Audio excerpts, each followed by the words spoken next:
আরে আমার সোয়েটারটা নিয়েছো? এই তো শালটা কোথায়? শালটা পরে কিন্তু ঠান্ডা হবে কিন্তু খুব। ওরে শালটা নিয়ে নাও আর সোয়েটার দুটো নিয়ে নাও। আরে সব নিচ্ছি, এক এক করে সব নিচ্ছি, দাঁড়াও। এটা কি হচ্ছে? আপনারা ঘুরতে যাচ্ছেন?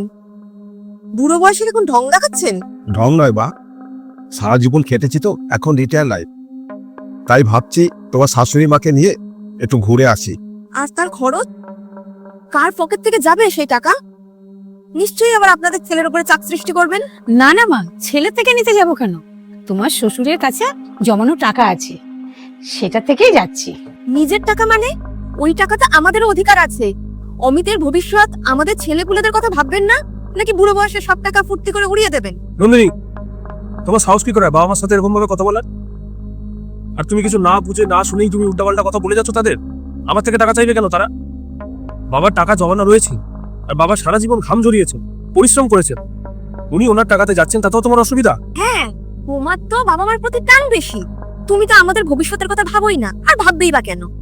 আজকে ওনারা যে ফিক্সড ডিপোজিটটা ভেঙে ঘুরতে যাচ্ছে, ওই টাকাটা যদি আজকে আমাদের হাতে থাকতো, তাহলে আমরা একটা নতুন গাড়ি কিনতে পারতাম বা অন্য একটা কোনো কাজে লাগাতে পারতাম। তা না, আমি চাই এই ঘুরতে যাওয়াটা এখনই বন্ধ হোক। মা নন্দিনী, তোমার টাকার চিন্তা খুব বেশি, তাই না? চিন্তা তো হবেই। আপনি রিটায়ার করেছেন, এই বয়সে এই বাজে খরচা করে ঘুরতে যাওয়ার কোনো মানে হয় না। তার থেকে ঘরে থাকুন না, এটাই তো যথেষ্ট।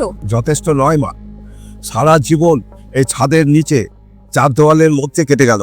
এখন বুড়ো বয়সে আমাদের একটু ঘুরতে যাওয়ার শখ হয়েছে, সেখানেও তোমার আপত্তি? আর তুমি যে অধিকারের কথা বলছো, সত্যি করে বলো তো, তুমি কি দিয়ে সেই অধিকার তৈরি করেছো? আমি এই বাড়ির বউ, অমিতের স্ত্রী। আমার স্বামীর টাকা মানে আমারও টাকা। ভুল, তোমার স্বামী আমার ছেলে। আর তুমি যখন এসেছিলে তোমার কাছে কি ছিল? শুধু এক ব্যাগ জামা কাপড় আর কিছু স্বপ্ন। এই বাড়ি, তোমার এই আরামের জীবন, তোমার স্বামী এই আজকের অবস্থান, সব আমার সারা জীবনের পরিশ্রমের ফল। এটা তুমি মনে রেখো। তুমি আমাদের ঘুরতে যাওয়া আটকাতে চাইছো কেন আমি জানি।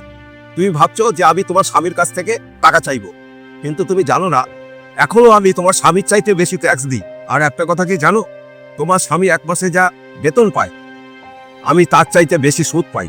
দেখো মা, আমাদের জীবন এখনো শেষ হয়ে যায়নি। এই টাকাটা দিয়ে আমরা কি করব সেটা আমরা ঠিক করে রেখেছি। তুমি এই সামান্য খরচের জন্য আমাদের সাথে যেভাবে ঝগড়া করছো, সেটা আমার ভালো লাগছে না। তোমার ব্যবহারে প্রমাণ হচ্ছে তুমি আমার অবসর বা শান্তি চাও না। তুমি শুধু চাও আমার জমানো টাকা। মনে রাখবে, তোমার সন্তানরাও বড় হচ্ছে। তুমি আজকে যে ব্যবহার আমাদের সাথে করছো, বড় হয়ে তোমার সন্তানরাও তোমাদের সাথে এরকম ব্যবহারই করবে।